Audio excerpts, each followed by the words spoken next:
2026 எடப்பாடி பழனிசாமி முதல்வராக வேண்டி காவடி எடுத்து தீ மிதித்த அதிமுக மாவட்ட எம்ஜிஆர் மன்ற துணைச் செயலாளர்.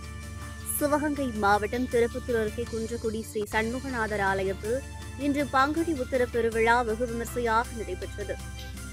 இந்த விழாவில் தமிழகத்தின் பல்வேறு பகுதிகளிலிருந்து லட்சக்கணக்கான பொதுமக்கள் கலந்து கொண்டு முருகப்பெருமானை வழிபாடு செய்து வருகின்றனர்.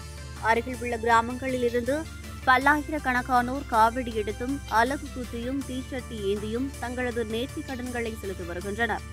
அந்த வகையில் இந்த பங்குனி உத்திர பெருவிழாவில் வருகின்ற 2026 ஆண்டு நடைபெறவுள்ள சட்டமன்ற தேர்தலில் அதிமுக பொதுச் செயலாளர் எடப்பாடி பழனிசாமி அதிக பெரும்பான்மையில் வெற்றி பெற்று மீண்டும் முதல்வராக வேண்டி மாவட்ட எம்ஜிஆர் மன்ற துணை செயலாளர் துலாவூர் பார்த்திபன் துலாப்பூரிலிருந்து சுமார் 5 கிலோமீட்டர் பாத யாத்திரையாக காவடியை சுமந்து வந்து பூக்குள் இறங்கி நேர்த்திக் கடனை நிறைவேற்றினார். வழிநெடுகிலும் ஏராளமான பெண்கள் மஞ்சள் நீர் ஊற்றியும் மாலை அணிவித்தும் இவரது நேர்த்திக்கடன் நிறைவேற வாழ்த்தி வழி அனுப்பி வைத்தனர்.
you.